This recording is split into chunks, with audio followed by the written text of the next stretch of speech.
looked at the topic. It's quite simply big success in small markets. And so, what we're going to basically do is remove some excuses.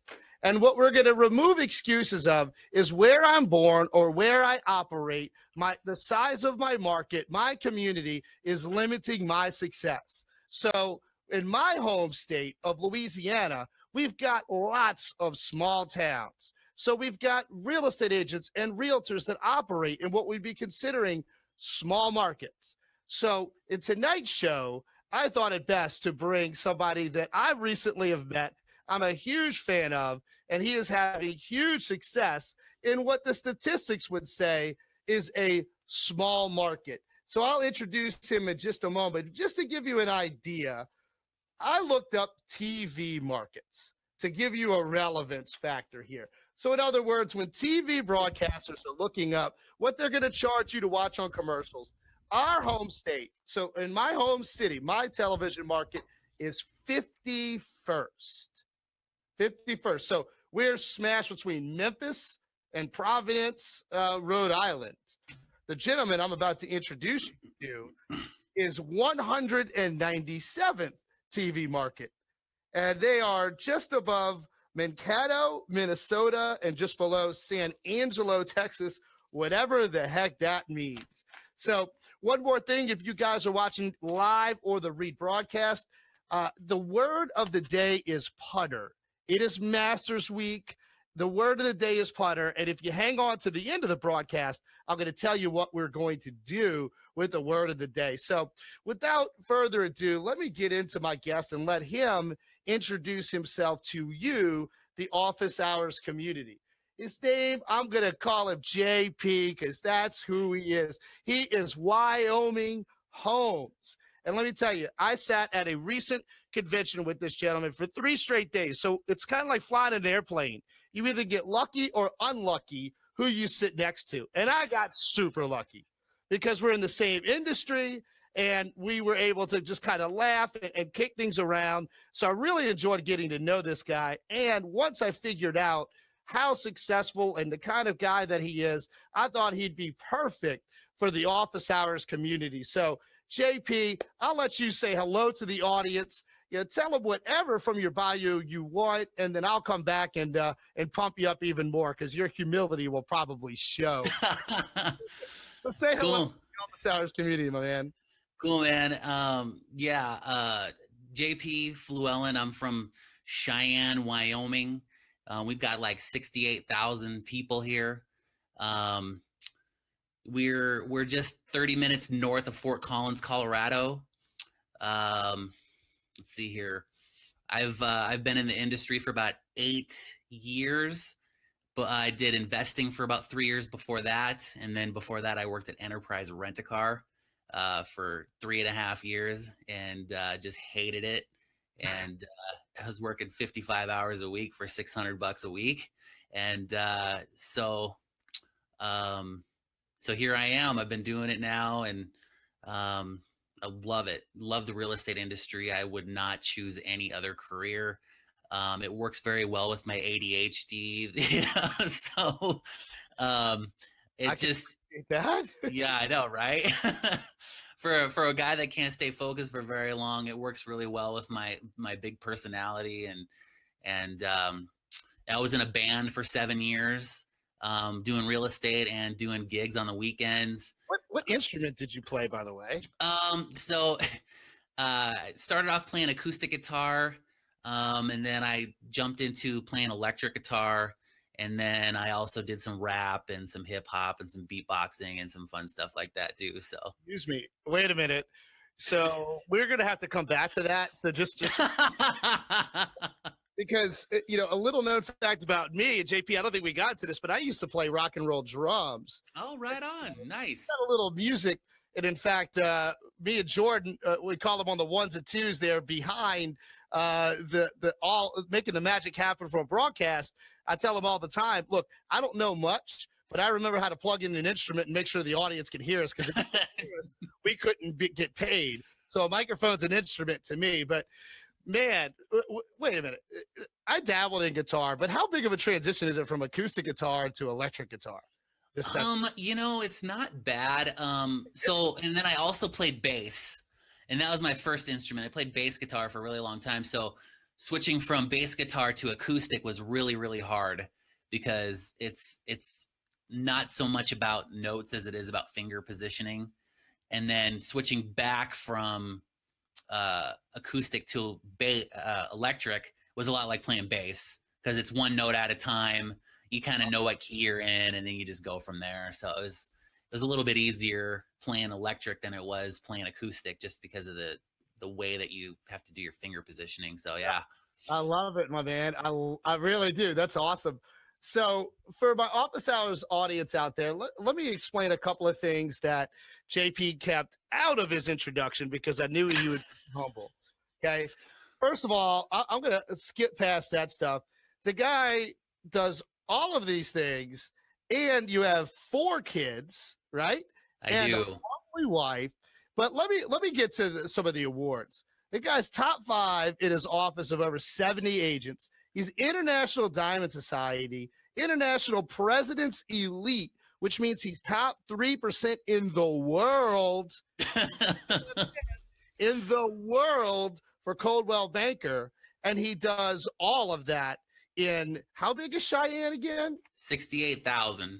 In a town of 68,000. Ladies and gentlemen, the size of your market does not determine the size of your success. And JP is living proof of that. One other thing, I just want to make sure, JP, I want to thank you for your service. You were an Army veteran. You were deployed in the Iraq War. And I cannot thank you enough as an American, as a double son. Both of my grandfathers were veterans. Our company was founded by a veteran, and my man, that is the part of your bio that means the most to me. So on behalf of office hours, let me thank you for that.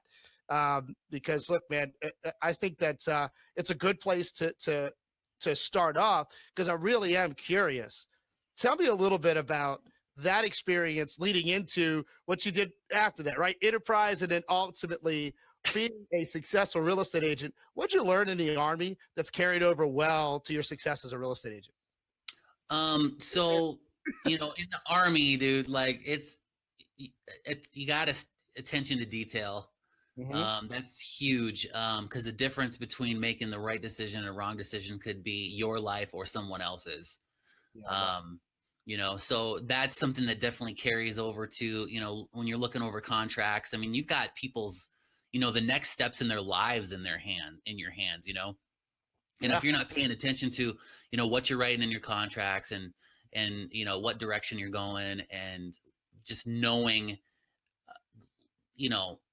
like, do they want the dishwasher? Do they want a new one? I mean, what are you asking for in these contracts? And if you're, just kind of fumbling through it, then you just don't know, at the end of the day, what you actually negotiated. And then it comes 2 weeks before closing, and you're like, oh, oops, I forgot to put closing costs in that contract. And now what? Now who's paying it?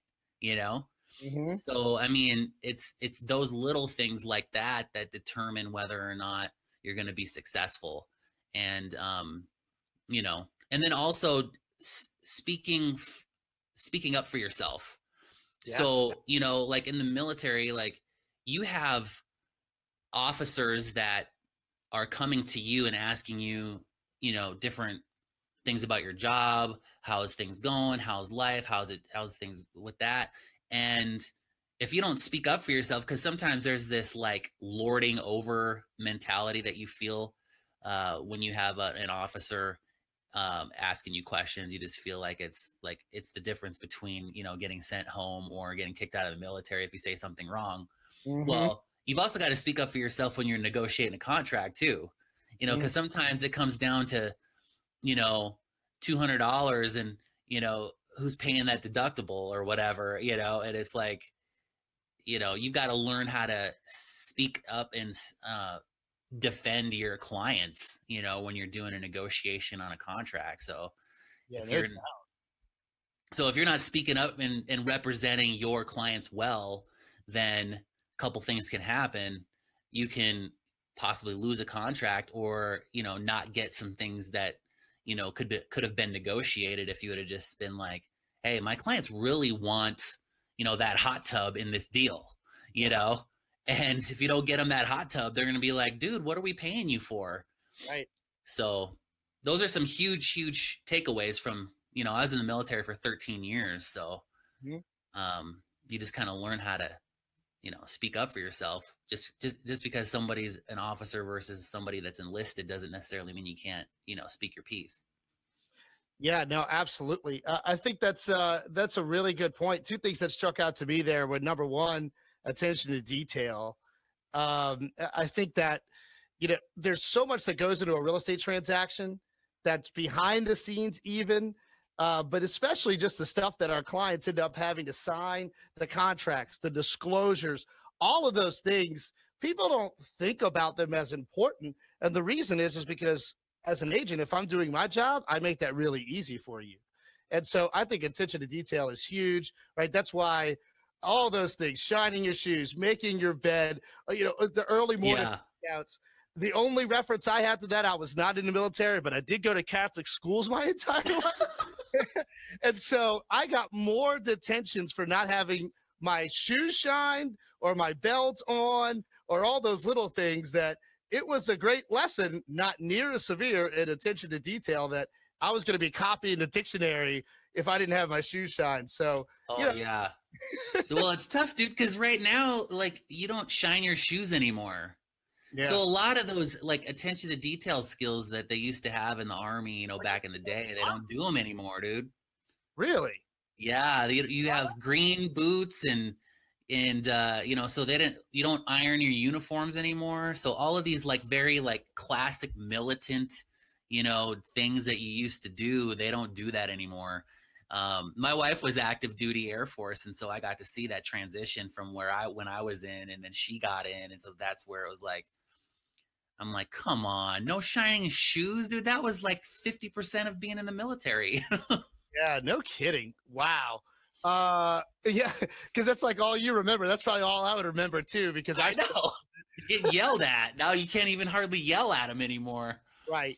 You know, there's something that we say around here a lot, JP. And those of you guys that watch Office Hours, you hear me say all the time that perfection is the enemy of progress. It's something I talk about all the time.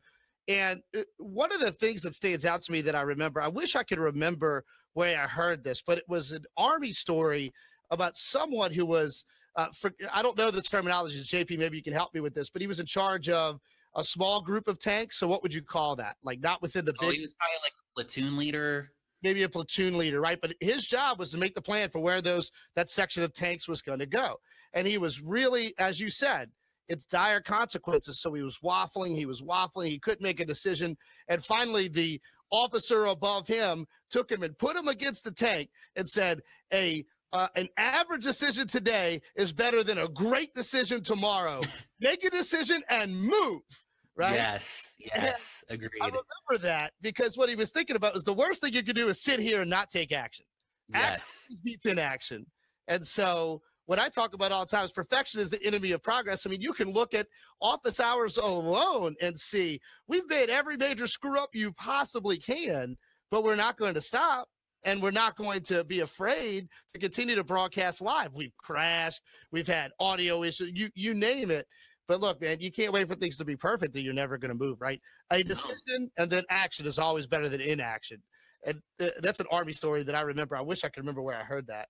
But anyway, all right. So let's move on from that because, look, these awards, this production that you're achieving, and you look at the 198th TV market, right?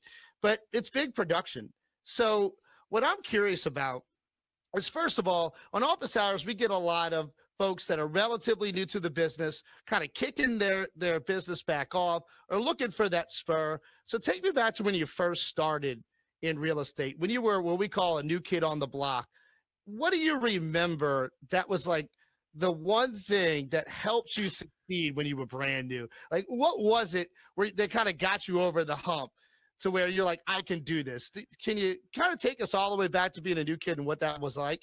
Yeah, so before I go there, I gotta go to what I did when I first got into business because it kind of puts everything in context. So I came from a really, really tough job at Enterprise. I mean, it was brutal, and they sold you on this idea that you were going to have this huge career. Um, and it just turned out that in order for me to have any kind of career in that business, I had to travel a lot, and it's really wasn't conducive for building a family. So I was working 55 hours a week, hated my job, decided I was going to become a real estate agent. My sister-in-law sold me on this idea. It's like, well, you're investing, so why don't you just go into real estate, because you'll get this, lead up on all the deals. Right. Well, in order to get deals, you got to have money, right? And but I was so caught up in the 55 hours a week that I quit my job, started with real estate, and I did nothing for 6 months. Like, I just was like, oh, freedom. I got my own schedule, do whatever I want. I own my own business. I'm in charge of my own production.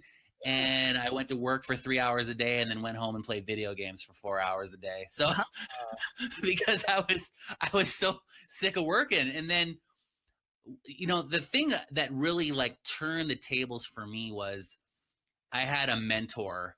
I had a broker that actually cared about not just my production, but he cared about me personally. And he's like, can I give you some advice? And I was like, sure. And he's like, well, a couple things. I haven't seen you in the office for a while. And when I do, you're like just surfing the internet, and then you're not here in the afternoon. So wanted to see if maybe you could come in the morning and just be here every day. Just come, show up, and be here from 8 to 5, and see how that works out for you.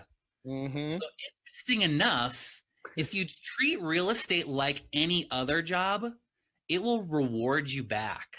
And so then he's like, okay, so now you've been coming here. How are things going? And I'm like, I'm actually getting some business. I came to work just professionally dressed. I started focusing on like, okay, how am I going to build my real estate business? What are the problems in the industry and all these kinds of things? And so when I first got in the business, there was lots of foreclosures. And so I started to see a problem, and I started to see like, okay, we're starting to get a lot of people calling to list their houses and they're upside down. So what are we going to do? So I conned my broker into starting a little property management company. And so I used that as leverage to get leads. And so when I was getting all these sign calls, I started asking them, well, why are you renting? Why would you want to rent? And they're like, well, I don't know. I guess I don't really know why I want to rent. And they're like, well, why don't you think about buying? And at that time, the Obama stimulus thing was out, and it was that $6,000 or $8,000 credit that tax credit you could get if you bought a house. Yeah, absolutely. And so I was leveraging that, and it was just, the biggest thing is knowledge, being aware of what the industry is doing, and then, converting that into your conversations every day, and how you can work that in as a way to convince people that, renting is good in some circumstances, but I don't think a lot of people know you can buy, Right. So that's always, they just don't know, because they just don't know what's available. And so you have to be everything. You got to wear different hats as a realtor. You got to be the lender, the title guy, the real estate agent, the investor, the banker, tell people don't spend your money. You got to do the financial advising, and all of that stuff, because you want to make sure that your deal's going to close, because they didn't do something stupid, Yeah, no doubt. I mean, I think that's one of the most common questions I get on the compliance side when we're preparing. I call it compliance, is the the pre-licensing and preparing folks for the exam. Is why do I have to know about all this stuff? Why do I have to learn about real estate finance? Why do I have to learn about appraisal? Why do I have to learn about this? I'm not doing those things. And then it's the simple explanation. You're the person that's going to be in charge of the entire transaction for that person. If you don't understand how financing works, how appraisal works, how the title process or closing or escrow, whatever your state calls it, works, you know, in other words, if you don't have the knowledge level more than that consumer can Google on their own, you're Yeah. right. And so that's why you learn that stuff. And I think that's a super great point. Let me circle you back, JP, for a minute. So it's a classic thing that happens, right? You started working for yourself, and the big issue was that meant I didn't have to work if I don't want to. But the end result of that was you weren't making any money because Right. Yeah. Oh, dude. And I'll tell you, when I caught that first closing, I was like, this can't be real money, right? Like this ain't real, And then my broker came into my office and he goes, "How's that feel?" And I was like, "Dude, it's amazing." He's like, "You're catching the fever, aren't you?"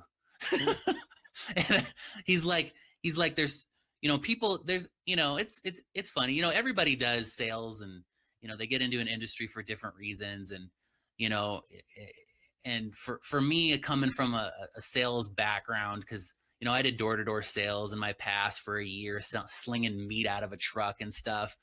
Oh, And, yeah. And I did, I sold tires. I sold Kirby vacuum cleaners for 2 weeks. And, I almost sold Cutco knives. They like hired me that day. And I was like, I'd rather sell vacuum cleaners if I'm going to do door-to-door sales. Hold up. We'll circle back to that. But you were willing to, well, look, what I hear is you were willing to try it all, right? Everything, man. I had 30 jobs before I was 30 years old. Wow. And some people might look at that and go, "Oh, this guy's lost. This guy doesn't know." But I would say that you were trying to find something you could be passionate about. Sometimes Yep. you got to try a lot of things. There's nothing wrong with that. For instance, I have nieces and nephews forever. No kids of my own yet. And look, when I talk to my sisters, my cousins, and all of these folks that are their parents, they're don't specialize your kid. I tell them in a sport when they're 4 years old. Like they're not ready to be training just for this. Let them play everything. They say they want to play soccer. Let them play it. They say they want to try baseball. Let them try it because they may not know what they're good at or what they enjoy. But number two, how can you figure out what you love if you don't try a whole lot of things? And Oh, agreed. I think that from a work perspective, it was the same deal. So I call it that first check fever because once you close your first deal, you get that rush. You go, whoa, you get paid. You're looking at the number and you're going, I like this. I like it. So I think what a lot of folks are thinking, and if you noticed, by the way, if you guys are watching from within the event page, I put a poll out there earlier and I asked because I have a list of questions that me, JP, had sort of semi talked about what I may ask him. And I wanted to know from you guys what you wanted to know most. And JP, one of them was they're curious and I'm curious. If there's a difference at all, what kind of marketing and advertising works for you in what would be considered a small market? Is there something you think that's different? Is it the same tried and true? Tell me a little bit about your marketing and advertising in that market that's leading to such high production. Sure. So, the classic, Zillow, Realtor.com works really well. And we've tried pay-per-click stuff. Pay-per-click doesn't, smaller markets, pay-per-click doesn't really work. I think you spend a lot of money on, because I guess that my marketing guy told me this yesterday. He's like, dude, they have robots out there that do clicks for you. They click other people's ads, so they're just burning up your money. Oh yeah. So I was like, no. He's like, oh yeah. He's like, what they do is all they're doing is clicking on your ad so they can see what you're doing and then steal how you do your ads. So I was like, okay, well, and so what he said is that Facebook ads are really the most effective in smaller markets because, most towns that are smaller, they're more social, they're more active on social media, I think. And, that's like their primary form of communication. I don't even think they text each other anymore. I think they actually just Facebook message everybody. So I think that's really the most effective. And I mean, like, if you search Cheyenne and any of the community pages, I mean, there's, thousands of people on those community pages posting stuff all the time. So I think that's been the biggest ROI for me is the tried and true stuff.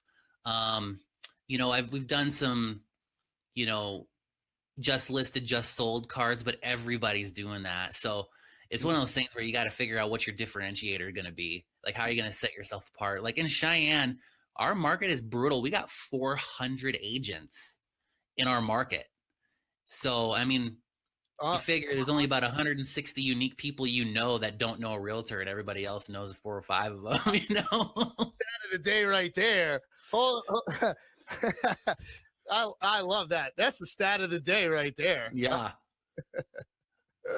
So, I mean, so the thing is, you have to set yourself apart, So what I've done is I spend, and Instagram is really blown up in our area. So I've spent a lot of time, on Instagram, and then I just kind of cross post everything, to Facebook and to Twitter and stuff like that. And the reality of it is that I think that, Instagram is going to be the new Facebook because they're, they've got 500 million people on there right now. Oh yeah. Already. And yeah. So, and I mean, one thing I learned over the years is like, if you want to set yourself apart from all of your competition, come up with a unique hashtag that's unique to you. Mm-hmm. And then, people will start to follow those hashtags all the time, and and then always just geotag that stuff, to your location. So people know, like, oh, he actually is in Cheyenne, Wyoming. He's just not, in Dubai, and he's like, pretending he's there, So, because what's cool about it is it's real, I feel like Instagram's like what Facebook used to be back in the old days when you didn't have all that garbage like floating through your feed all the time. Well, wait, so that's one of my favorite things, by the way, that I've been hearing the last couple of weeks. In fact, I actually caught, I don't know, I think I was in the car from one place to another, and one of the financial stations I listened to was broadcasting a portion of the conference call where Zuckerberg from Facebook was getting asked questions from high shareholders, news outlets, one of those types of calls. And, Facebook has this huge, we're broadcasting live on Facebook, and they've got this huge thing going on about data breaches and data security and so on and so forth. But what you just said, I think is hilarious, because people are running from Facebook to Instagram to get away from it. And Instagram is owned by Facebook. I know, right? You're running right into their breadbasket. They love it. But that being said, what you're talking about is in Cheyenne, Wyoming, New Orleans, Louisiana, New York, Los Angeles, San Diego, whatever TV markets I can print here, the attention graph is what we're looking at. You've got to be where the people that are potentially going to do business with you are. And so what you're saying is, whether it's Cheyenne or whether it's somebody else, it's still Instagram, it's still those online places. It is a part of the community, which has always worked in real estate, except that community may just be online. Is that a fair assessment? Yes. And I mean, obviously the classics, stay on touch of your sphere, doing those, getting in front of as many people as possible, be active in your church, be active in your, nonprofits or whatever.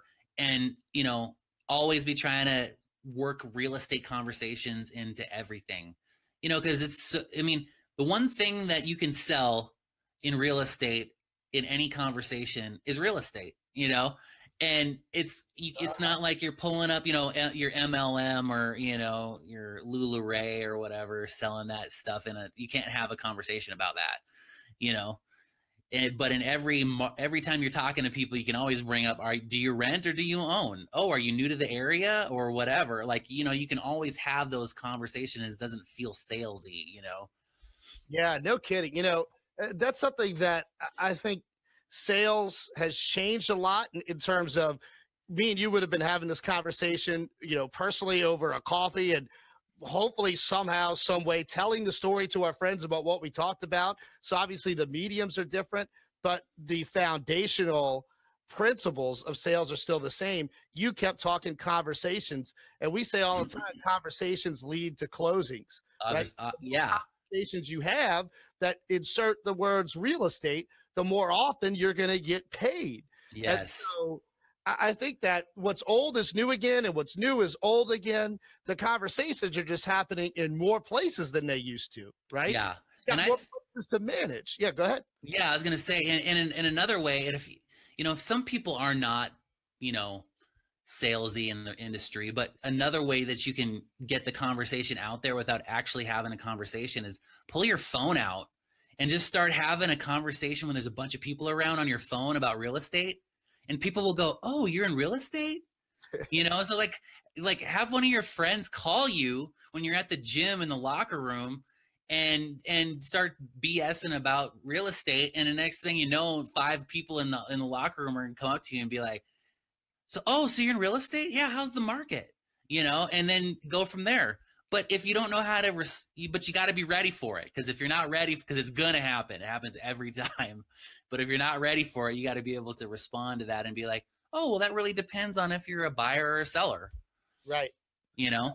Absolutely. I mean, in other words, you're not real estate. I describe it this way. Tell me if just kind of a way I describe it. Real estate becomes who you are. It's not what you do. Yes, agreed.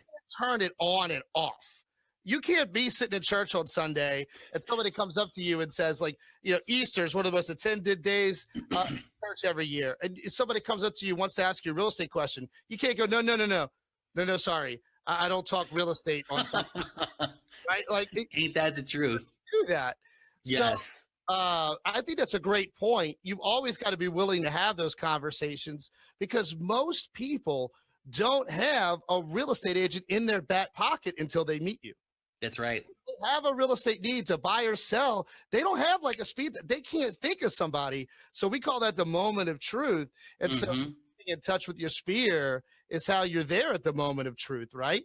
Yep. And so give me one strategy real quick, and then we're going to hit the halfway point and kind of introduce what we're doing here, and hopefully get into the Q&A, because I see some questions that are coming. Thank you, Danny, and the rest of you guys. So one strategy that you use to keep in touch with your sphere, whether it's unique to you, something that's Wyoming specific, or something that you do, because the simple stuff still works. The obvious stuff still works. Look, I'm on so many real estate agents mailing lists that every year for football season, I get literally hundreds of football schedules mailed to me. Yeah. Magnets, you name it, emailed. I get so many, but it's because, look, I'm in touch with all these folks.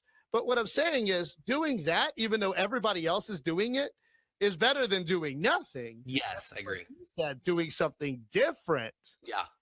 Can have a bigger impact. So just one thing that you do, even if it's one of the simple old school tricks to stay in touch with your sphere on a regular basis.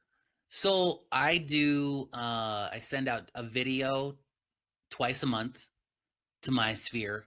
Love it. And usually it's, are you ready, if you're ready to buy, or if you're ready to sell, or a market update, or, some kind of video. Because the thing about it is like, everybody does email. Yeah. Lots of agents are afraid of video. So if you can get past your fear of video, like, that is going to be your differentiator from everything. I mean, you can mail them trinkets in the mail. You can stop by their house, do all that stuff. But a lot of that is a timing problem. Everybody's email is always on. And so I send out a video twice a month, and it's amazing the response you get from that. So when you say send it out, like, you send that as part of your email, or are you sending that through social? How are you sending them that? Oh yeah. So I do couple different things. So I have my own like social media campaigns for like just drumming up new business. And then I send out emails to drum up old business. And so I have a marketing firm that does all of they've got the database of all the emails. And so they just send it out twice a month to that sphere, and you really want to do it from a perspective of, through some sort of service that they can either subscribe or unsubscribe from. because eventually you get spam problems and some issues you run into, and that way you can keep some controls on that. That way you don't run into any, get fined for spamming. You know what I mean? Well, there's compliance laws, there's rules, but Yep.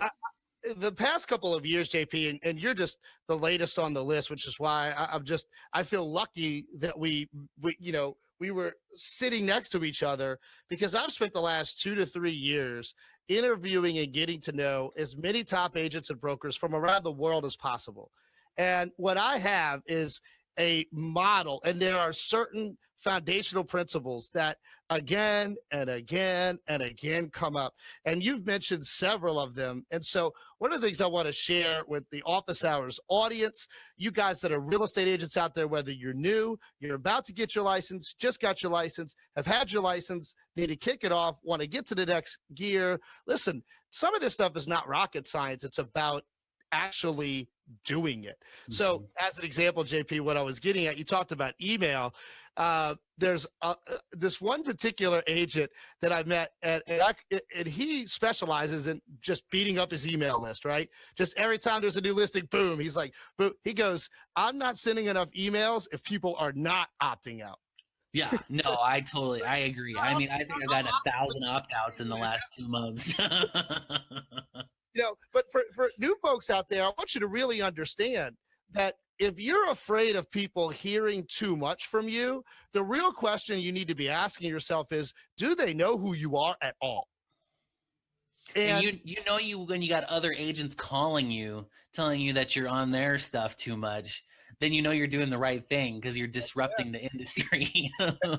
Or even better, if you guys are watching this on Facebook, look, you know what, Jordan, we're going to hit this as the tip of the week, because it just hit me. So, JP, we have a tip of the week, and I've got this crazy Equo button for the tip of the week. Nice. And here's my tip of the week. If you're in the real estate business and you're on Facebook and all of your Facebook friends are other real estate agents, you need more Facebook friends. So I'm going to say it again. If you're in the real estate business and all of your friends are other real estate agents, you need more Facebook friends, because they're not doing business with you. They're not going to look at your ad. They don't care about your brand that you're building. So my tip of the week is really simple. And that is, if you are on social media, hopefully you have people that are outside the real estate industry that might actually do business with you. JP, I couldn't help myself. I see that all the time. Yes. Especially people that are new and they're wondering why they're not getting any business from Facebook. Well, everybody that sees it is all the other agents in their office, not their sphere of influence. I almost decided I was going to unfriend all of my realtor friends just because I wanted to have a fresh audience. Yeah. And, and here's something else too. Like, if you have other agents, let me jump back. If they're local agents, they do you no good, on your friends list. If they're outside of your area and they're potential referral agents, then by all means, get as many of those as you can. Like me and you, for instance, right? Exactly. I know Wyoming. I know who you're sending to New Orleans for sure. Yes, sir. But yeah, for sure. But yeah, I think you're making a really great point there. And the idea that it's okay to have agents as part of your sphere, because look, if you're listing, you want buyers agents to be able to but if that's your entire social community, that's your problem right there. Yep. And I think what we hear a lot at JP, I think we talked about this when we first met. It's amazing to me out there how many people still believe like Facebook, Instagram, that's their personal life. And then, JP, the real estate agent, Chris, the real estate agent out here in the real world is separate. That's a huge monster, major mistake. When I go to your Facebook page, your personal page, I at least need to know that you're a professional real estate agent. When I go to your Instagram, I need to know. Like, your Twitter handle is WYO Homes. That's money, brother. I love it. Like, the idea that you're separating the two, it goes back to if you're sitting in church, or what about if you're at the grocery store, old school agent, you're at the grocery store, you got your name tag on, and it's Saturday afternoon, and somebody comes up to you and you're looking at produce and they say, hey, I see that you're a real estate agent. I've been thinking about selling my house. I got a question. Do you go, nope, nope, sorry. This is my personal time at the grocery store. I am not talking real estate. You could call my office on Monday. Well, that's the same thing you're doing if your social media accounts are personal or have nothing to do with your real estate business. It's just crazy to me, but you still hearing that in 2018, right? Oh, I agree. I agree. You might not think so, but trust me, there's a lot of it out there. Well, that old school, when they first came out with business pages, that was the whole thing. It was like, well, you can't really, have the two because it'll be confusing, and it's like, dude, like you've got, yeah, they should know within 30 seconds of them jumping on your page that you're in real estate. Like you should change your background photo of whatever company it is you're working for so that they know instantly, like, oh, sweet. Like I could actually just type in an instant message right now and have a conversation about real estate right this second. I mean, most of the stuff I post anyway is real estate related just because I think it's the most interesting because my life's not as interesting as my real estate life. So I don't know. Real estate life is a big part of your life, right? And it's Yes. super interesting. And it's super interesting to somebody that's ready to buy or sell a house at the moment of truth when they're ready to buy or sell a house. Yes, that is true. I mean, look, me and you we're at a sales and marketing intensive workshop. And what did we keep hearing again and again and again and again and again? And just a enforcer to me is everybody's selling something. Yeah. And so if you're embarrassed to sell yourself as a real estate agent, what are you there to be shy about? What are you afraid of? Like somebody that needs to buy or sell is looking for you. So you got to be where they are, which is why we talk about they're on Instagram, they're on Facebook, they're using this device. You got to be where they are and you got to find. And so just the other day, JP, you'll love this. And then we've hit over the halfway mark. So I want to make sure that I stop and introduce the Q&A part. But real quick, on Instagram, speaking of, I found this agent that was relatively new, and he was posted his new billboard. And he was all excited. And I was happy for him. Never met the guy. And I just asked him, I said, that's awesome, man. How many calls have you gotten from it? I'm really curious. And he DM'd me, and he said 0. And I said, well, how long has it been up there? And he said like 2 or 3 weeks or whatever it was. And, I wasn't going to go any further. I was just curious. But I was thinking to myself, that billboard's really cool. But especially if you're brand new, the cost to put up that billboard relative to 0 calls is probably not as good as beating up your Facebook, your Instagram, or something else early in your career, right? Yeah, and when you're brand new, you want to utilize everything that's free. As much as humanly possible. The only thing you got to pay for is with your time. Yeah. You got 2 things we talk about all the time, JP. You've got time and effort, or you've got money. So you can use your time and effort, or you can use money. And when you stack both on top of each other, that's where you become JP, right? There you go. Put in the effort, you're putting an engine of money now, you're reinvesting in your business. But what people try to do is throw money at problems, or they refuse to put in the time and energy. And so who I'm always talking to are the people that are willing to spend, or the people that are willing to put in the elbow grease. That's who this show is for. Yep. If you're looking for some secret sauce tip, like I can just do this one thing, it doesn't exist. And if you get served that Facebook ad, do not buy that program because it's bullshit. Yep. There isn't one thing. There isn't one secret tip. There isn't a hack to success in real estate or any other business. It takes time. It takes effort. It takes knowledge. Guys, stop buying into that garbage. Gets me fired up, JP. But somebody learns how to serve a Facebook ad. Hey, realtors in Wyoming, here's your one hack to, success. And people go buy that stuff. It's just crazy. That's right. Throw that hashtag give me your money. Unbelievable. All right. So we're past the halfway point. So JP, let me take over for just a moment. For you guys that are watching live, first of all, thank you for joining us on Office Hours. If this is your first time or you've watched before, make sure that you give us a like, give us a comment, give us hearts and reactions. JP is killing it. He's telling you what he does in his relatively small market to succeed.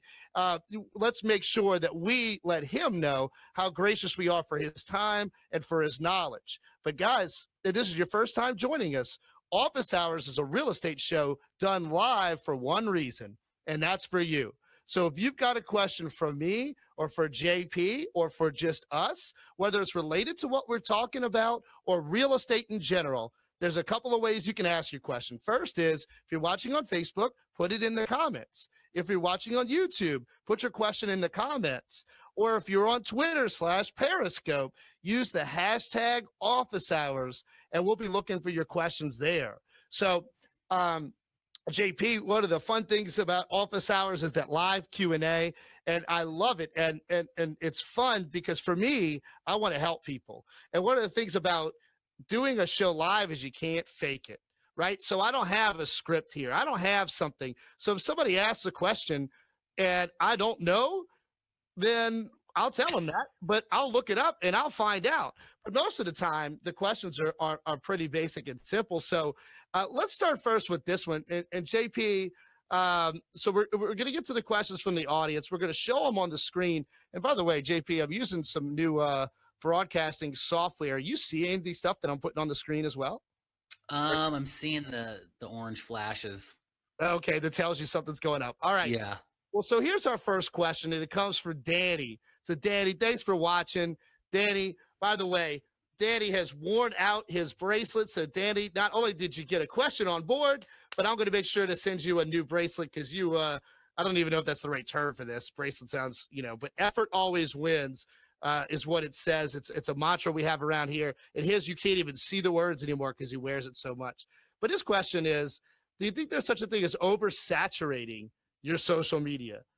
And then he says his stance is there's no such thing as saturating yourself and your brand. JP, what do you think about that? And then I'll chime in as well.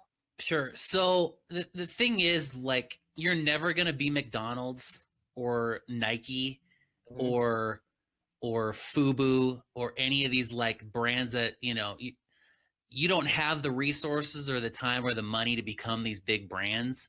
So you'll never really, what you got to do is you got to grow your audience, because if you're stuck in a small audience with your social media, it could seem at some point, that you're oversaturating your brand and, throwing that out there. But one of the things is you might want to reevaluate what your brand is, because if it's a brand that is a tired brand, so like if you have something super generic like Super Realtor or something like that, where you're just like, where it's not really building a brand but just bragging, so you got to kind of evaluate like how you're marketing to your audience. Oh, I'm so glad that you said that. Keep going, but I'm so glad you said that.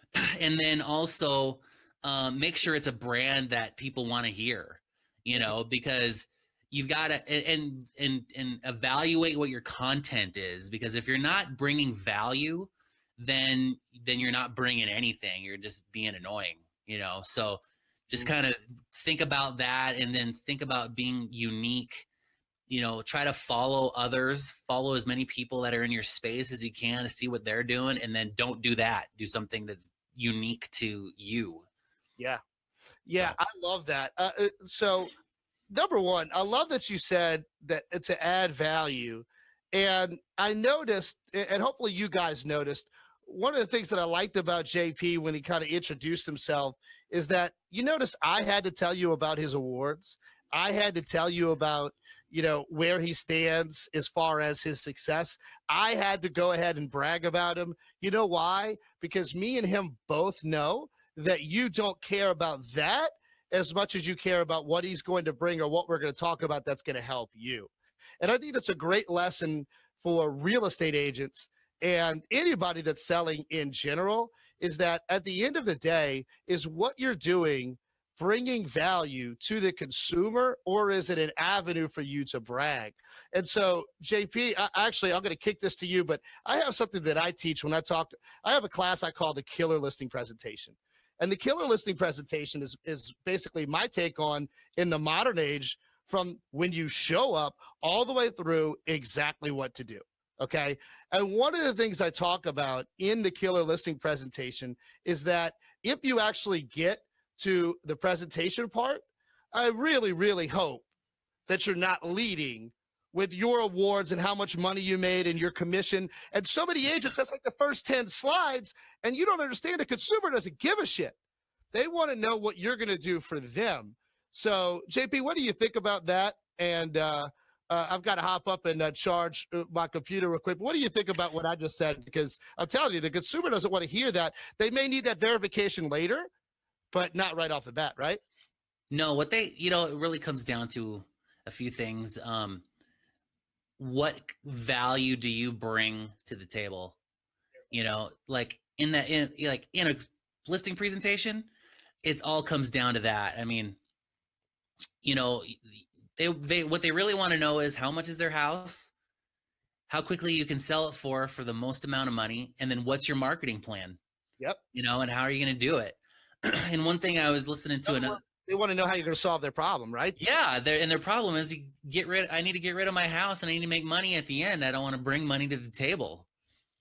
Mm-hmm. And so that's kind of what it comes down to. And and at the end of the day, like, you also have to differentiate yourself from every other real estate agent out there. So if you come in there with your little packet that you printed off of MLS and your little nice and tidy little CMA packet, they're going to be like, oh yeah, I already seen 6 of these already today. What else you got? So no kidding. And what's interesting about that is that even though the statistics say that 70% of consumers work with the first agent they even talk to anyway. Right. So, I love that, by the way. I don't know what MLS system you use, but like, I love when you print out these CMAs and it's this automatically generated garbage that comes out of whatever software provider your local board is working. Yep. Not that there's anything wrong, but you like give this consumer like, thud, look at all this market data. Like, the consumer you don't even know what's in there. That's right. They're exactly right. Them, you know what they want to know. What's my home worth? How long is this going to take? What are you going to do for me? How much do you cost? Right? I mean, so you should come in prepared for that. And I think that's a great point. Like, you may have to back up against your credentials, but it's likely something about that is what got you in the door. Right. And if your marketing presentation opens with, you're an international top 3%, that's cool, but you don't want to open with a brag, right? No. That usually, like, if you have somebody that's teetering on, oh, we've already had a sales presentation today, you could say, well, you've got a couple of choices. You could either work with a top 5 agent, or you could work with whoever that last person was. It's completely up to you. But, my systems have been proven, we have success in what we're doing. So at the end of the day, it's kind of like, you've got some, you can always choose, you can have your buddy that does it part-time, a couple days a week, or you can have somebody that does this full-time, completely up to you. Well, look, but one of the things that I talk about all the time, so any new kids on the block out there, remember, I talk all the time, even if you are doing it on the side at first, or you're part-time or whatever, don't freaking tell them that. They don't need to know that. That's right. Nuts. Okay, so if it actually is your side hustle, fine. If you're just getting started and you're keeping your full-time job until the commissions start rolling in, great. But don't tell the consumer that, because like you just said, JP, they don't want to know that you're part-time working on them. They want to know that you are completely focused on them. They wouldn't even know if you don't actually put it out there. So right. I love that. And so let's start leading with the consumer and stop with us, because me and JP could do another show later if y'all want about how great we are. Because pumped to do that. And that's right. Wait, so geography real quick, because thank you for your question, Danny. Back to Danny's original question, my answer is no, unless you're actually getting complaints. So you can't oversaturate, because guess what?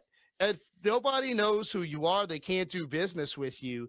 And look, the biggest compliment I get is when I roll up to, down here, JP, we have things like crawfish boils. Have you ever been down to New Orleans, by the way? I have not, but I have had a crawfish boil before. wait a minute. Hold up a second. So you haven't been here, but you had a crawfish boil. No, it probably wasn't a real one. No, I'm You already know. following it right now. We'll come back to that. But I ate at Bubba Gump's once. hey, open invitations. If you want to come in here, do something in studio, open invitation, JP, to New Orleans anytime, by the Heck way. yeah, dude.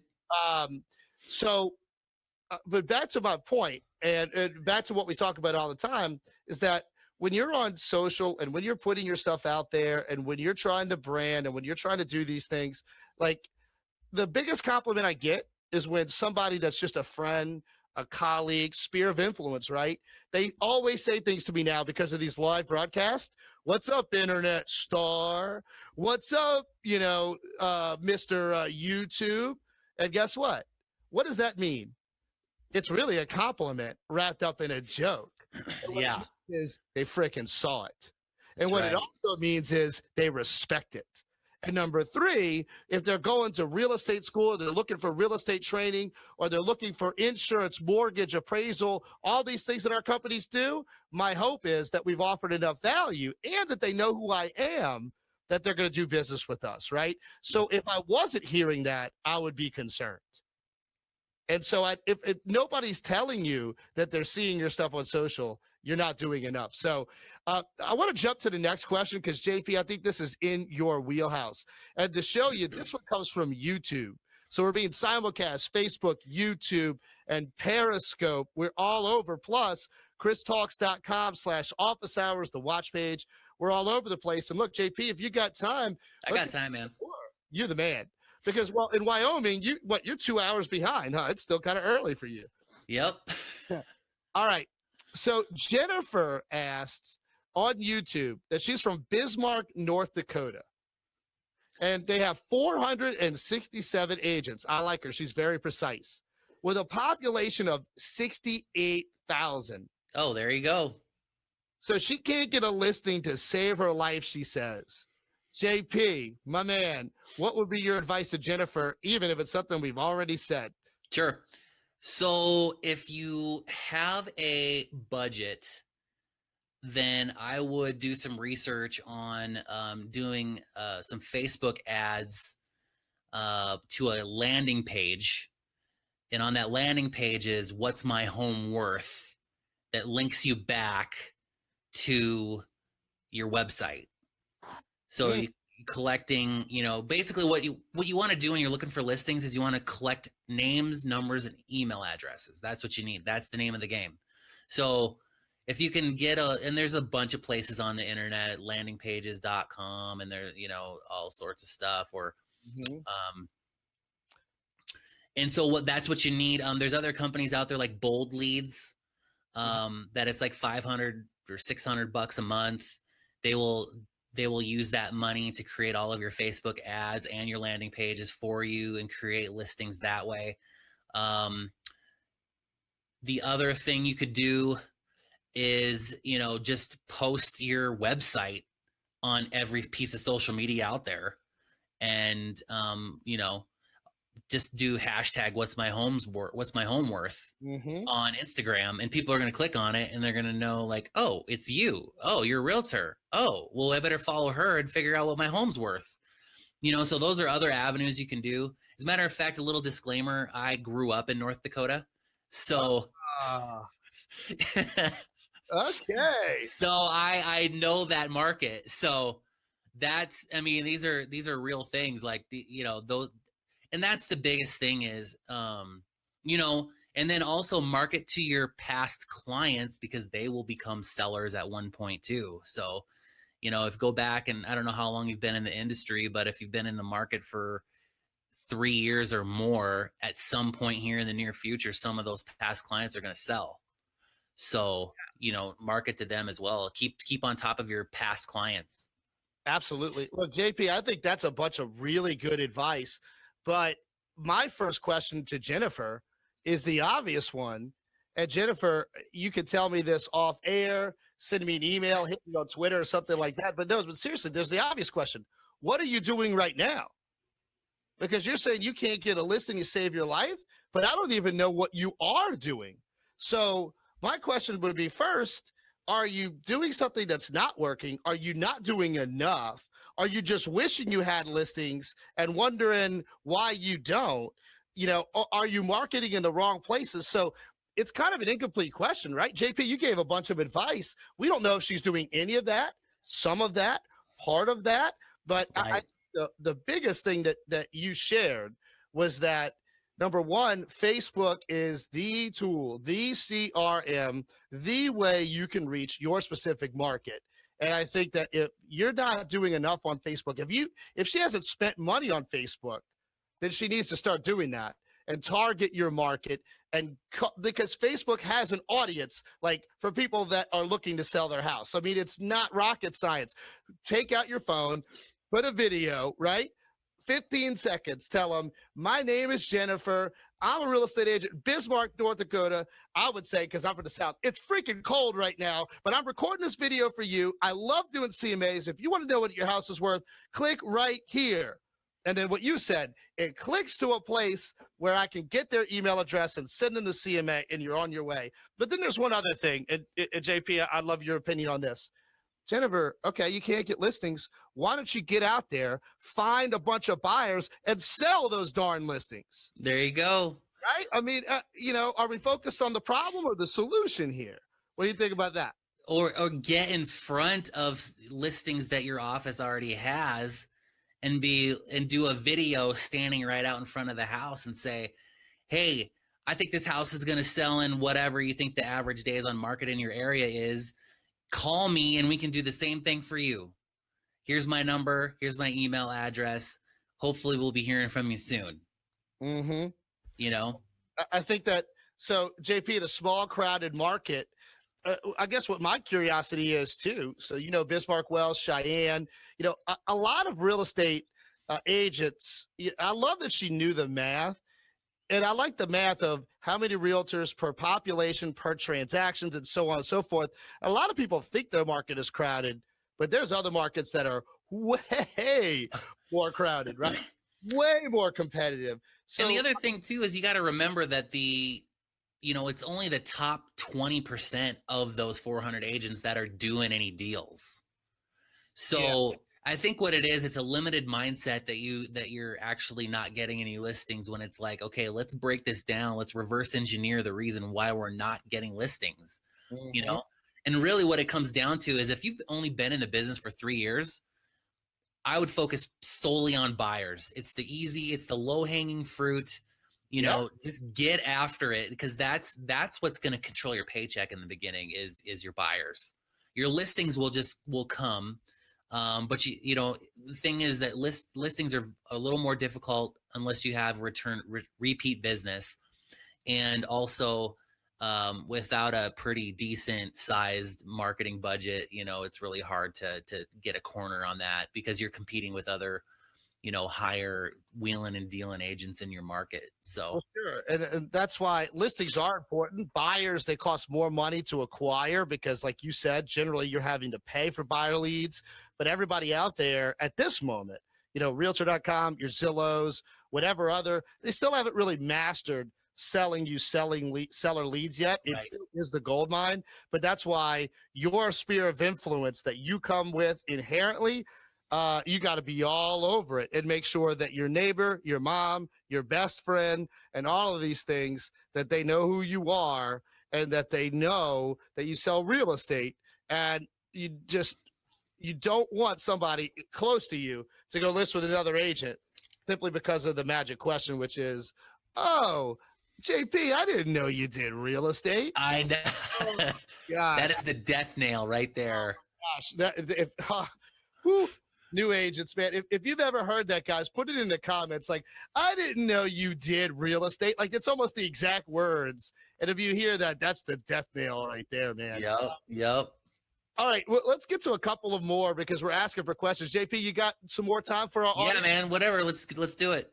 Awesome. Guys, make sure wherever you're watching that you thank JP, not only for his service, but also for his service to you right now. He is serving up tips. He's giving you tactics. He's getting in the dirt. He's answering your questions. We're really overtime here. So the number one thing to make sure that he knows is how much you appreciate it.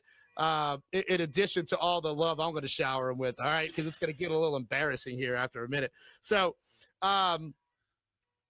I got a question from Jeff. And Jeff recently graduated school, took an advanced sales class that I teach. The guy is going to be a killer.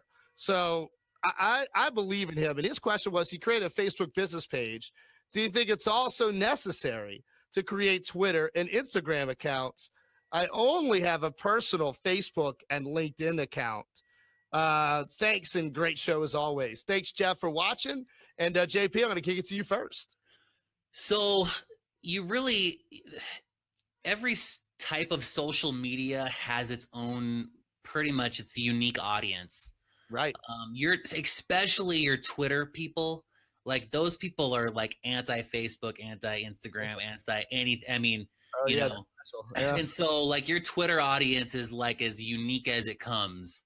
So and what I have found is it doesn't matter like how you cater your content, as long as you're just putting it in as many places as possible. I mean, think about like your social media is like your channel.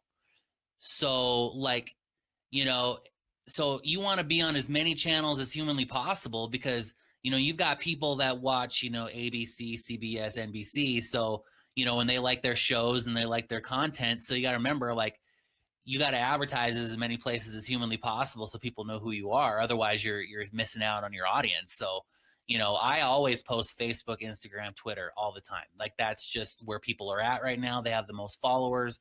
And I haven't really figured out how to market on Pinterest yet for real estate, you know, so I'm just going to skip that for now. So that recently, by the way, our Pinterest strategy is about to get pretty intense, but I'll get back to that. Jeff, listen, you took my class. You heard me. You heard what JP just said. But let's get back to basics. And that is, let's start with where most people are most of the time. So where you have the widest audience, which is going to be Facebook first. It's going to be Instagram second.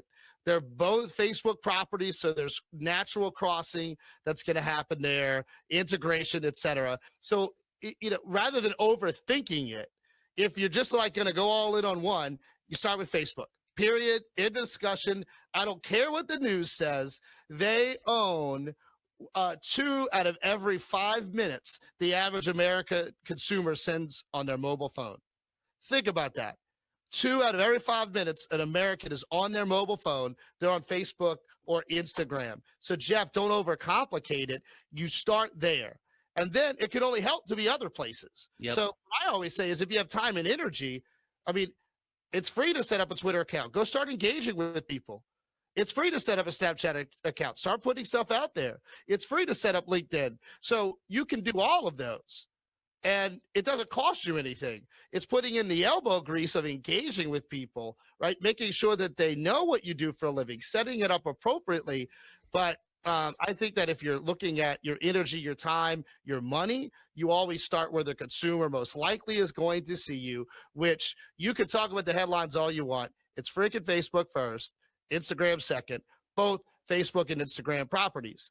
The same sort of thing I talk about all the time is trying to fight Zillow and Trulia and Realtor.com. You can yell and scream about them all you want. That's where the consumer goes to search for houses. So if you're not at least visible where the consumer is, you're going to lose. So you got to be in those places, because they're not going to see, in most places, your face on a bus bench. And that's not going to build your career. I'd much rather have you on Facebook. So anything to add to that? Because, Jeff, again, do it all, but focus on Facebook first, because then you can use that as your pillar to feed everything else back into. Yeah, I agree. I also think too is, you know, I use here's what I do. I find somebody that inspires me, you know, in terms of my space. I follow them. And then when they post, I set up an alert for their posting, so it reminds me that I need to post. Mm-hmm. So then I go, oh, they posted a photo. I got to post a photo, especially like these hyper successful people, dude. Like so if they're doing a video, you do a video. They do a picture, you do a picture. And that way you're keeping your content fresh, you're keeping it new. And you're reminding yourself that you got to do it every day. I made a post a while back that I said, if it's worth doing once, it's worth doing every single day. So you might as well just stick with it and commit, because if you don't commit, if you just commit, just half-ass it, just commit kinda, then you're doing your audience a disservice, because they're following you for a reason, because they want to know what you've got to give, Absolutely. So No, I think that's a great point, and I think what JP was referencing there, guys, is model what works. So again, one of the things that we share in our business program, JP, and one of the things we talk about is that I've got a segment about social media in there. Jeff took that course. He knows what to do. He wants to hear it again and again and again. What he's really looking for is the kick in the pants to go do it. He knows what I'm going to say. He knows what you're going to say. He needs the kick in the pants, right? Again and again and again. Perfection is the enemy of progress. Anything you do is better than non-action at all. Action beats inaction 100% of the time. And but the other thing about it is you're going to get better as you go, but model what works. So in other words, there are certain things like in that listing presentation class, the killer listing presentation, JP, that I guarantee you I know that you do. I guarantee you know that I do, because any successful agent knows what the questions are that the consumer is going to want to know the answers to, is going to have certain methods that they're going to make sure they're prepared for, and they're going to get to the finish line. So it's just funny. So what you said was find a Facebook business page of a real estate agent like a JP or somebody in another market, watch what they're doing and model it. Don't copy it, model it, right? Watch what somebody is doing that's successful at any level. The higher the level of success, then the higher your standard is. Watch what they do and model it. I mean, guys, I could sit here and tell you all day long. I pay so much attention to it. I can tell you who the copycats are. I can literally tell you, oh, here's the 15 people that are just copying what XYZ person does, right? And so that's great, but you've got to put your own spin on it, your own model to it. What works, works. And so what works in Wyoming is the whole point, is going to work in North Dakota, is going to work here in Louisiana, is going to work over in Florida, because people are people. And people are people everywhere. And so the same principles and models you can learn from watching others. So my suggestion would be, I'll put it up here on the screen. Why don't you start on Instagram and Facebook? Make sure you're following both me and JP. Watch what we are doing. Watch how often we are doing it. And if you're not doing at least that, JP, they're not doing enough. Would you agree? I agree. Yeah, my formula is at least one photo and one video every day. On which social accounts? Especially Instagram. Especially Yeah, Instagram. One photo and one video, and get your 1 minute speech down. Get used to being able to get everything that you need to dial in, because there's nothing more annoying when you're following somebody, regardless of who they are or how successful they are, is you're sitting there and you're engaged in their video, and then they're in the middle of saying something pretty profound, and then it gets cut off. So you just get it down to 1 minute, and that way you're able to get your content out there, and it's all concise, and that they're not left on a cliffhanger, and then being like, well, what was that last bit? No. Oh, yeah. So listen, I think that's on social media and off.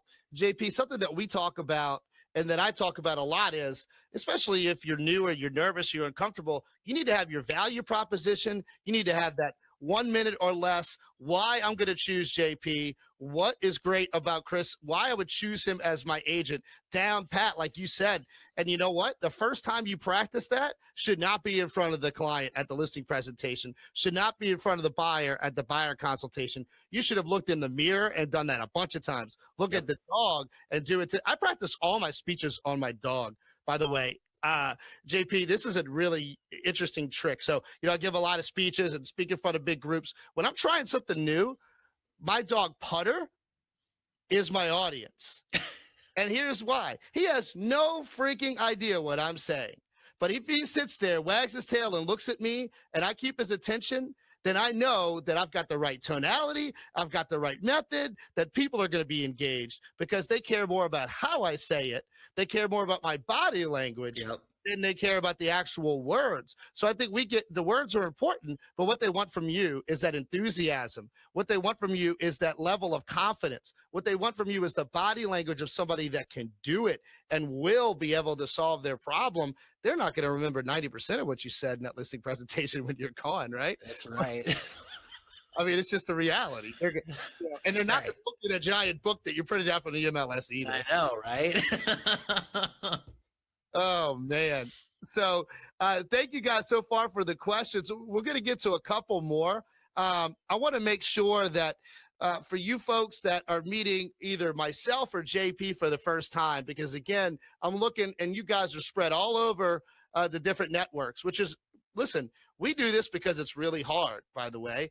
This is not easy for us to broadcast on Facebook Live and YouTube Live and to be over on Periscope / Twitter Live at the same time. It takes an investment. I've got Jordan over here. We've got the equipment. We didn't start out that way. We had to learn along the way. But the point is, we've got so many people that like YouTube. There's so many people that like Facebook. I'm trying to reach as many people as possible. And guess what? You know how much this is costing me right now? Time and effort. Time and effort and the willingness to do it. And I think that I could say it again and again and again, but look, the comments keep coming. They want to know about social. And look, I'm going to get back to something. I'm going to give maybe a second tip of the week, but let's get to Amanda's question real quick. It's long. I'm going to show it on the screen. I don't know if it's going to take up the whole screen. But the essential question here, JP, is that she keeps her socials small. So in other words, she's the type of person that her Facebook and Instagrams for her family, close friends, and to share, her pictures of her family and all of that. So their question is, should I just suck it up and start adding a whole bunch of people, or should I create separate business pages? I'll let you wrap on that, JP, and then I'm going to come right back to it. Sure. Because we're kind of doing the same thing again and again, which is good. We're asking, and I want you guys to know that's what's good. You're asking the same question different ways, and that's why it's going to work for you, because it's really circling around to the same principle. But what do you think about that, JP? So I would just create a closed group for your family. And then that way you can just post all of that hyper personal stuff to that closed group. Good idea. It'll still show up in your feed like anything else. But when you get those posts, it'll just show up as private group posting, and then that way you can still be small and you can still build your business on social. So that's what I would do. That's solid right there, man. That's a good one. You know what else I would suggest, and I would point out to Amanda. So Amanda, thank you for watching and thank you for your question. And that is this. There are people out there that have a separate account for their actual close personal life and their business life. But what I'm going to share with you is, if you haven't reached the level of success yet to where your personal stuff is getting bombarded with your clients, then what you need to realize is your friends and family, that's going to be 50% of your real estate business for most of your career.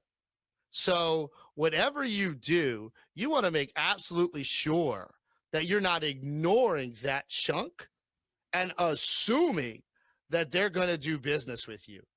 So if you're only advertising over here on a business page and you're only keeping your family stuff here and you're not at least crossing over, you're going to have a little bit of trouble.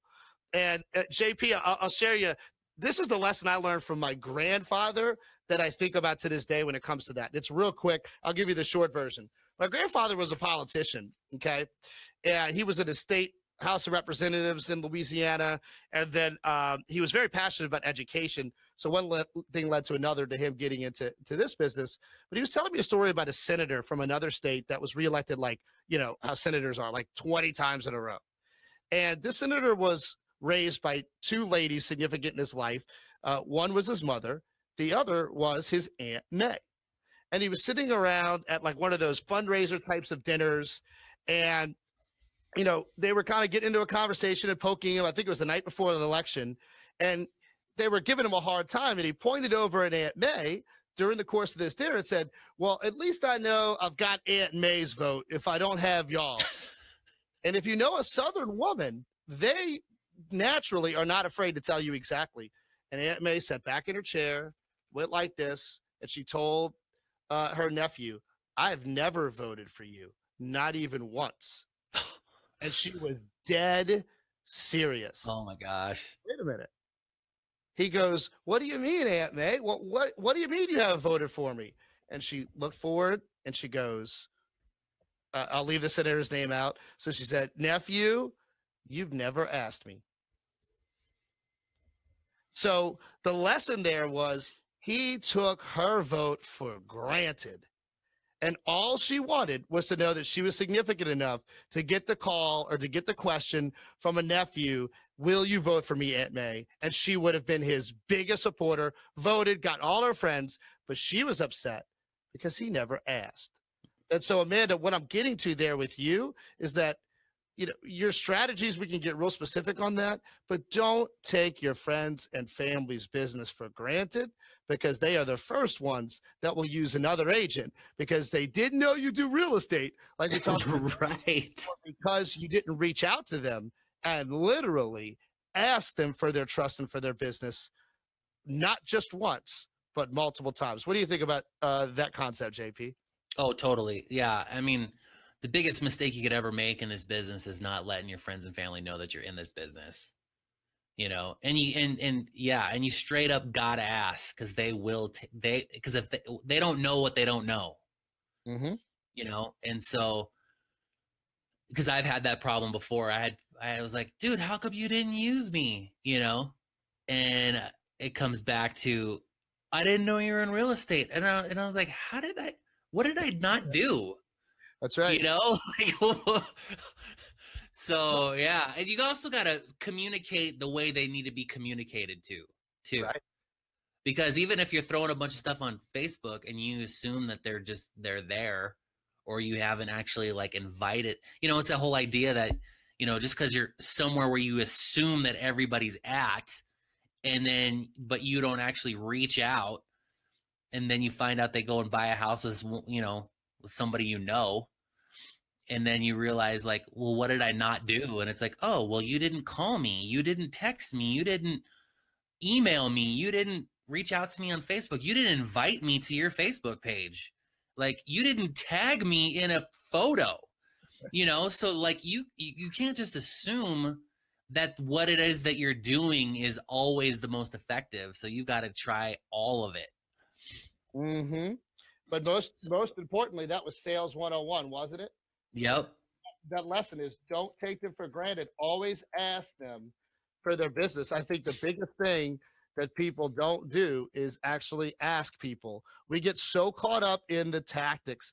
We get so caught up in this page versus that page, where if you spent 2 to 3 hours a day literally calling, texting, Facebook messaging, going knocking on doors, finding your friends, Instagram DMing, whatever the case may be, if you did that every day, reaching out to them, just having conversations, saying hello, seeing what they're up to, and you did that 3 hours a day, 5 days a week, and you did that for a year, oh, dude, I guarantee you will be a top agent, because yeah, most people will not do that.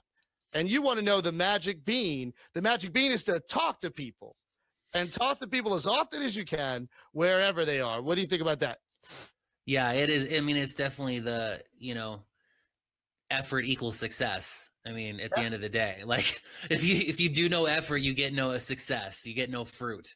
It's like if you're gardening and you don't water the freaking plants, they're not going to grow, dude. That's just the bottom line. So, and if you just invest just a little bit of time, a little bit of effort, you're going to get deals. That's just the way this business works. You give a little, you get a little. You give a little, you get a little. There's no doubt. And look, I think that one thing we talk about a lot, and guys, those are great questions. Thank you so far. I appreciate everything that you guys are saying. I understand your issues, and I know why you ask those questions. But again, let's recap a little bit. Action beats no action. Don't overthink it, right? Because one of the big things that I talk about all of the time is learn something to do. So you learned it right here. You need to be on Facebook. You need to be talking to people. Okay. Model what I do. Model what JP does. Model what the agent, the level of success that you want does. Do that. Do it for a period of 3 to 6 months. And then let's go back and analyze and see what happened. So for instance, okay, I teach a method on Facebook, and I'm going to save this actually if you guys don't know it. And I'm going to stick this in the email recap after office hours is over, because I have a Facebook method that I teach that is free, and it takes under 5 minutes. You do it every single day, and you will have more clients than you know what to do with. You'll go from the how do I get listings to what do I do with all of these open houses and these listings and these buyers. You're going to go to ask a JP, when do I need to hire an assistant? So if you're not on the office hours email list, make sure that you do that. It's real simple. I'll put it up on the screen, christalks.com, christalks.com. And go to christalks.com or christalks.com/office hours and sign up for the email list. And you will see this show is literally built for you. There's no hook. There's nothing I'm about to sell you. Literally, I created this as a side project for fun because I was teaching so many people how to pass the exam that I was dying to help folks build their real estate business. So I started doing these broadcasts, and this side project has become a main project, and I love it. And I love you guys, and I appreciate your attention. So if you want that free Facebook method, I'm going to put it in the email. So you got to be on the email list. So sign up. It takes 2 seconds. Just put your email in there, and you will see. I'm not going to spam you. I'm going to send you alerts when we have the next office hours episode. I'm going to send you timestamps from the things that we talked about tonight and that free Facebook method, because I think you guys are going to want to know it. My superstar graduates out there, you already know it, and I hope you're doing it because it really, really works. So look, we've gone an hour and a half. This is close to the record. JP, let me take a moment to just sincerely thank you, number one, for your time, for your passion, and for your willingness to give to the community out here, because I think that part of the reason that you're successful, in my opinion, is that you get it. Yep. And it's hard to always put a finger on it, but you get it. You get that you give to get. You understand that, hey, these folks out there, you were in the same position at one time. And so, JP, I just want to thank you for being a part of the show. His camera cut out right as I was sitting here telling him how wonderful he is. So he might be gone for good. So for you guys, I want to thank all of you. We got to as many questions as we could. If we didn't get to your question, make sure to email it to me. And you can email it to me simply at chris@christalks.com. chris@christalks.com. Thank you so much for watching. We'll be back next week. And you guys, we've got some great shows coming up. And again, if you didn't hear it, I gave you the secret code word at the beginning of the broadcast, and I used it late in the broadcast. If you caught that, send me an email, chris@christalks.com, and I've got some office hours swag for you that I am dying to give away. We got these wristbands, t-shirts, polos. So if you heard the code word, email me, let me know what it was, and we're going to send some stuff your way. So until next time, guys, sign up for the email list, sign up and be a part of the office hours community. Thank you again to JP, and we'll see you guys next time on